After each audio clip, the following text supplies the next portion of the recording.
UP board कक्षा 10 की सभी बच्चे तृतीयः पाठः नैतिक मूल्यानि का दूसरा गद्यांश दूसरा पाठ देखें।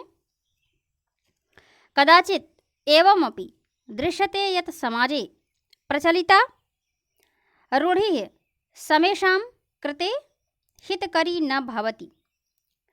कभी ऐसा देखा जाता है कि समाज में प्रचलित रूढ़ि सभी के लिए हितकारी नहीं होती।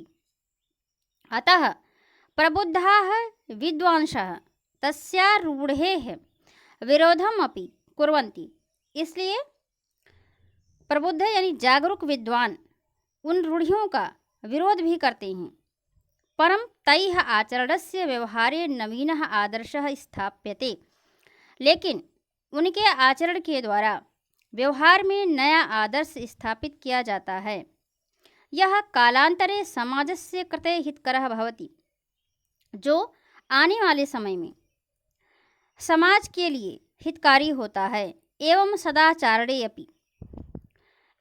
सदाचारणे अपि परिवर्तनम दृश्यते। इस प्रकार सदाचार में भी परिवर्तन दिखाई देता है।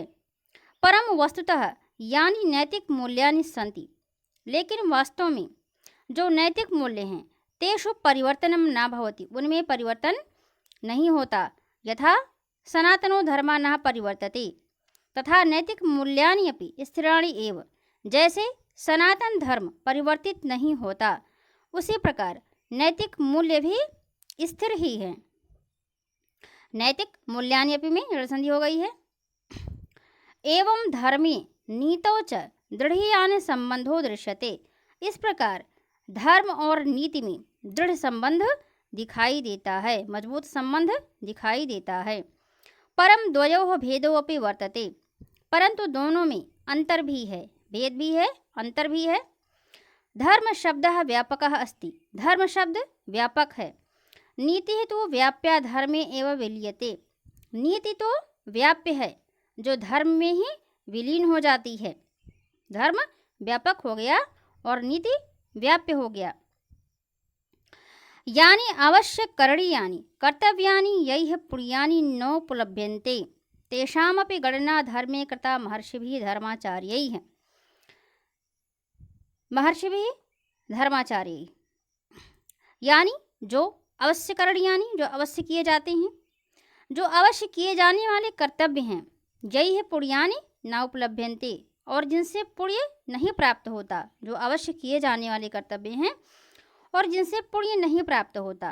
तेषामपि गणना, उनकी भी गणना धर्म में की गई है, उनकी भी गिनती धर्म में भी की गई है।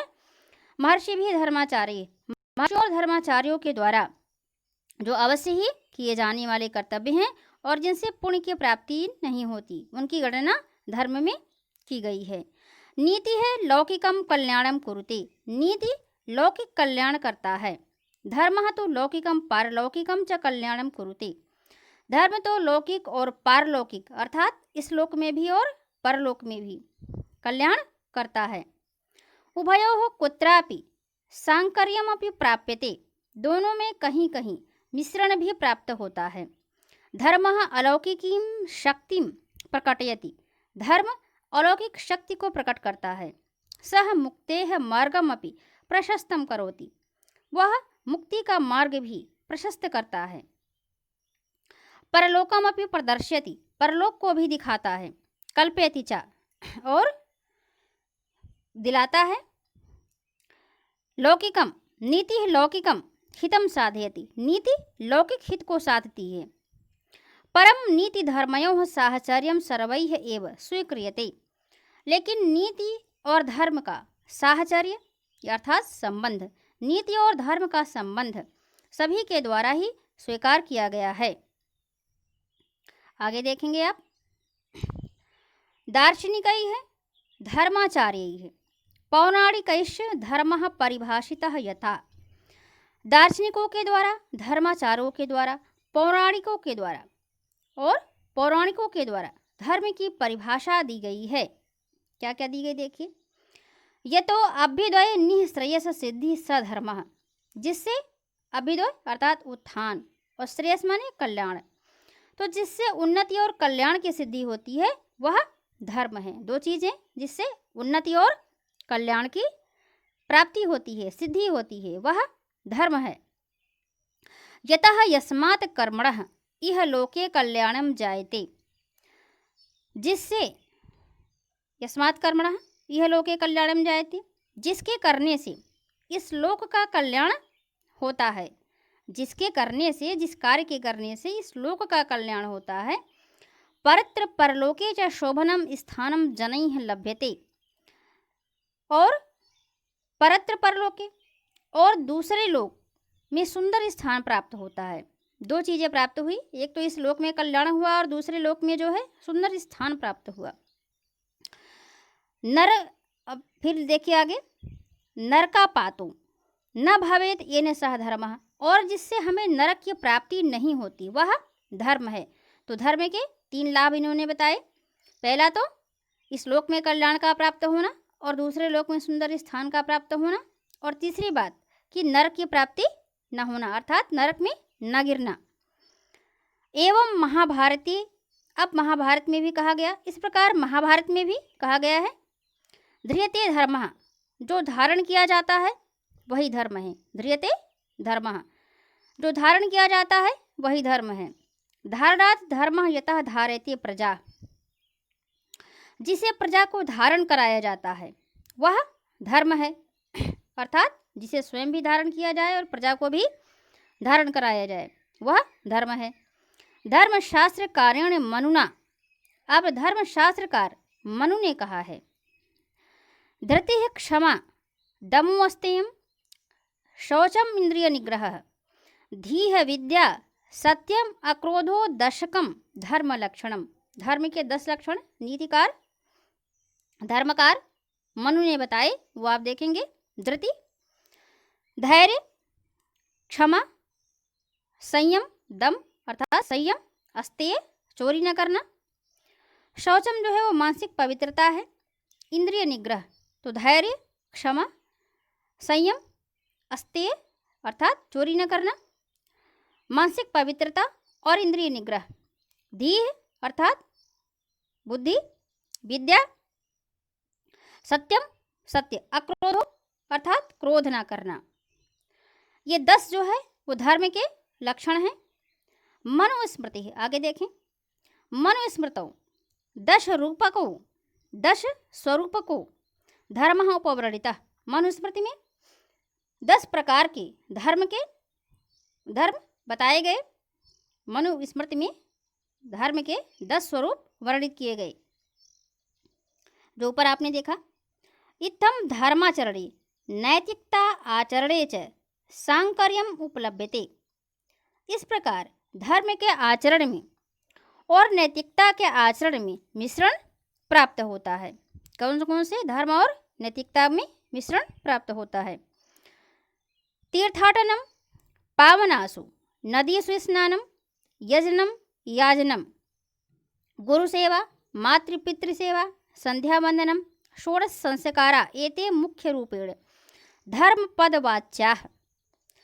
तीर्थाटन, तीर्थों में जाना, तीर्थयात्रा, पावनासु नदीषु स्नानम पवित्र नदियों में स्नान करना, यजनम यज्ञ करना, याजनम यज्ञ करवाना, गुरु सेवा मातृपितृ सेवा माता पिता की सेवा, संध्यावंदनम संध्यावंदन, षोडश संस्कारा, ये जो 16 संस्कार हैं वो मुख्य रूप से धर्म के वाचक हैं। तो देखा आपने, तीर्थाटन तीर्थयात्रा, पवित्र नदियों में स्नान करना, यज्ञ करना, यज्ञ करवाना, गुरु सेवा माता पिता की सेवा, संध्यावंदन आदि जो 16 संस्कार बताए गए वो मुख्य रूप से धर्म के वाचक हैं। एषु कर्मसु नीतेः मिश्रणम नास्ति, इन कार्यों में नीति का मिश्रण नहीं है। धर्म के इन कार्यों में नीति का मिश्रण नहीं है। अतः धर्मो व्यापकः, इस प्रकार धर्म व्यापक है। धृति, दया, सहिष्णुता, सत्य, परोपकारात् आचरणेषु द्वयोः सांकर्यमस्ति। धैर्य, दया, सहिष्णुता, सत्य, परोपकार आदि आचरणों में दोनों का मिश्रण है। कौन दोनों? धर्म और नीति। परमेतत् निश्चितम् यत् द्वयोः आचरणेन लोकस्य परमं कल्याणं जायते एव। परंतु यह निश्चित है कि दोनों के आचरण से संसार का परम कल्याण होता है। परंतु यह निश्चित है कि दोनों के आचरण से संसार का परम ही कल्याण होता है।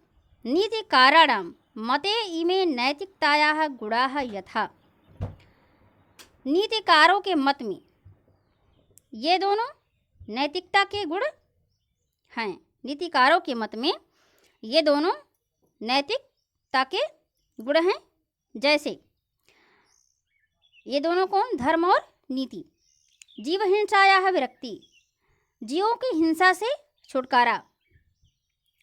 परधन अपहरणान निवृत्ति, दूसरों का धन चुराने से छुटकारा। चोरी करना था, दूसरों का धन चुराने से छुटकारा। अर्थात इन सब से जो है दोनों के आचरण से व्यक्ति इन सब निकृष्ट कार्यों से विरक्त होता है। सत्य भाषणम पैशून्यात निवृत्ति, सत्य बोलना और पैशून्यात से निवृत्ति होना, चुगलखोरी से निवृत्ति होना। सत्पात्रेभ्यः दीनेभ्यश्च दानम, सत्पात्र और दीनों को दान देना। अति लोभात वितृष्टा, अत्यंत लोभ से हटना, विरक्त होना। दया, सहिष्णुता, परोपकार और गुरुजनों में अनुराग, श्रद्धा और विनयशीलता। पुनः देखिए, यथा जैसे जीव की हिंसा से विरक्ति, दूसरे के धन चुराने से छुटकारा, सत्य भाषण, चुगलखोरी से निवृत्ति, दीनों और सत्पात्रों को दान देना, अत्यंत लोभ से हटना, दया, सहिष्णुता, परोपकार, गुरुजनों में अनुराग, श्रद्धा और विनयशीलता आदि। अनुत्सेकः आतिथ्यम न्यायावृत्तिः, परगुणेभ्यः ईर्ष्याभावः, सत्संगानुरक्तिः, दृष्टसंगानिवृत्तिः, विपदिधैर्यम्, अभ्युदये क्षमा। सदस्य वाक्पटुता, समयस्य सदुपयोगः इत्यादयः नैतिकता आचाराः येषाम् आचरणेनैव व्यक्तेः समाजस्य राष्ट्रस्य विश्वस्य च सर्वथा कल्याणं संपद्यते।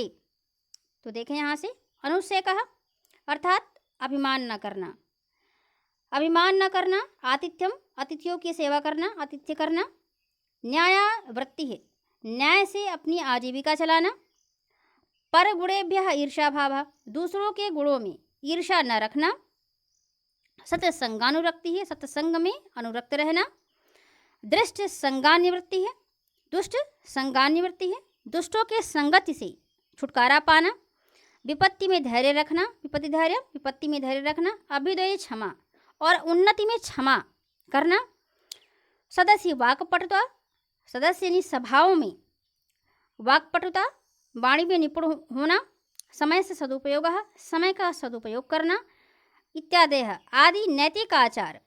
इन आचरणों में ही यही सब जो है नैतिक आचार हैं और इन आचरणों में ही व्यक्ति का, समाज का, राष्ट्र का और विश्व का सभी प्रकार से कल्याण संपन्न होता है।